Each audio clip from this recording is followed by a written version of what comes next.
2015 26 अप्रैल 2015 को देखिए अधिकार रैली गांधी मैदान में आयोजित था। उसकी अध्यक्षता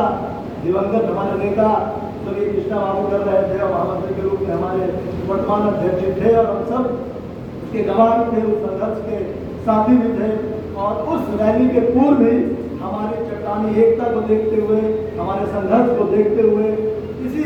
सरकार के जो अभी वर्तमान सरकार के मुखिया है तब भी वो इस सरकार के का नेतृत्व कर रहे थे, बिहार का नेतृत्व कर रहे थे। आदरणीय नीतीश कुमार जी ने 15 अप्रैल 2015 को तेली जाति को अति पिछड़ा जाति में शामिल करने का नोटिफिकेशन जारी किया। इस बात को इसलिए जोर से कह रहा हूँ कि 26 अप्रैल की रैली के पूर्व 15 अप्रैल को इस जाति को, तेली जाति को, टभोली जाति को शामिल करने का नोटिफिकेशन जारी किया गया था। इसका मतलब ये था कि हम लोगों ने बिहार में एक ऐसे आंदोलन को खड़ा किया कि सरकार को हमारी मांग पर विचार करना पड़ा। बाबा साहब डॉक्टर अम्बेडकर ने कहा है कि जो है अगर आप बकरी बनेंगे तो आपकी बलि दी जा सकती है, इसलिए आपको शेर बनना होगा। तो आपको फिर से एक बार चट्टानी एकता दिखाने की जरूरत है। मैं समझता हूँ कि जितनी ताकत आरक्षण लेने के लिए हम लोगों ने लगाई थी उससे कहीं ज्यादा ताकत आज आरक्षण को बचाने के लिए लगाने की जरूरत है, क्योंकि आज बिहार की सरकार के मुखिया नीतीश कुमार जी ने ही बिहार के सरकार के अंदर से एक नोटिफिकेशन जारी कर दिया है और उस नोटिफिकेशन के तहत यह है कि तेली, तमोली और डांगी जाति को अति पिछड़ा से हटाने के लिए एक सर्वे का जो है अभियान शुरू हो गया है। उसके तहत कार्रवाई शुरू हो गई है। बिहार के एक प्रतिष्ठित संस्थान को ये काम दिया गया है, उसी संस्थान को ये काम दिया गया है जिस संस्थान ने अति पिछड़ा का जो चुनाव था, तो अति पिछड़ा का हाईकोर्ट की ओर से जो चुनाव स्थगित हुआ था, जिसके रिपोर्ट के बाद उस अति पिछड़ा का जो चुनाव है उसको कराया गया था रिजर्वेशन का, उसी नोटिफिकेशन पर हुआ। मैं कहने का आशय यह है कि उस संस्थान के रिपोर्ट को सरकार और कोर्ट भी महत्व देती है। इस बीच जैसा कि हमारे अधिवक्ता महोदय ने कहा कि तब जब कोर्ट में मामला विचाराधीन भी है और मुझे लगता है कि सरकार को भी इस बात का भान होगा ही कि मामला कोर्ट में विचाराधीन है, तब एक विधान पार्षद जो राष्ट्रीय जनता दल से ताल्लुक रखते हैं, हम लोग भी महागठबंधन पार्टी का हिस्सा है, लेकिन मुझे लगता है कि हमको राजनीतिक चश्मे से ऊपर उठ करके एकदम सामाजिक रूप से इस आंदोलन को करना होगा और आर पार की लड़ाई लड़नी होगी। मेरे कहने का आशय ये है कि अगर हम चौराहे पे खड़ा होकर ये न कहेंगे कि अगर हमको कोई आग दिखाने की ताकत रखता है तो हम आपकी आग निकाल देने की ताकत रखते हैं साथियों, ये हमको समझाना होगा, तब जाकर हमारा आरक्षण बढ़ सकता है। आज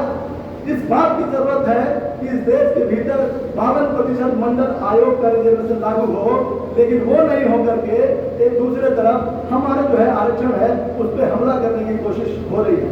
मैं इसलिए ये बात कह रहा हूँ कि मंडल आयोग के तहत 27% रिजर्वेशन 1990 में दिया गया था, जबकि मंडल आयोग की सिफारिश 52% आरक्षण की थी, लेकिन सुप्रीम कोर्ट ने मामला को ले जाकर के आरक्षण विरोधियों ने उसको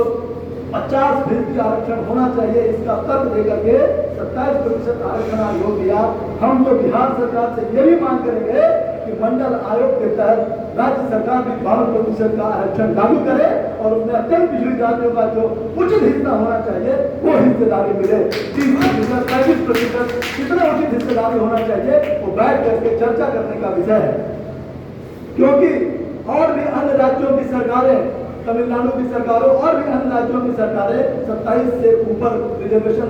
दे दी है और इस सरकार को अधिकार है कि वो 27% के आरक्षण को 52% करे। इस बात की खुशी है, हम सरकार को बधाई देना चाहते हैं कि बिहार में जातिगत सर्वे हो रहा है और जातिगत सर्वे के आधार पर तमाम जातियों की संख्या जो है गिनी जाएगी। एक राजनीतिक साजिश के तहत जातिगत आरक्षण, जातिगत जो गिनती है वो नहीं कराया जाता है, लेकिन बिहार सरकार एक तरफ करा रही है सामाजिक न्याय के तहत मजबूत प्रबल जो है जिसको कदम करते उठा रही है, लेकिन दूसरी तरफ अत्यंत पिछड़ी जाति में 1951 में बिहार में एनेक्सर 1 और एनेक्सर 2 जो है आप लोगों को जानकारी नहीं होगी, मैं आपको बताना चाहता हूँ कि एनेक्सर 1 और एनेक्सर 2 1978 में नहीं बल्कि 1951 में ही संविधान में एक प्रावधान किया गया था, लेकिन 1978 में कर्पूरी ठाकुर जी के नेतृत्व में जो सरकार थी वो मुंगेरी लाल आयोग के रिपोर्ट के जरिए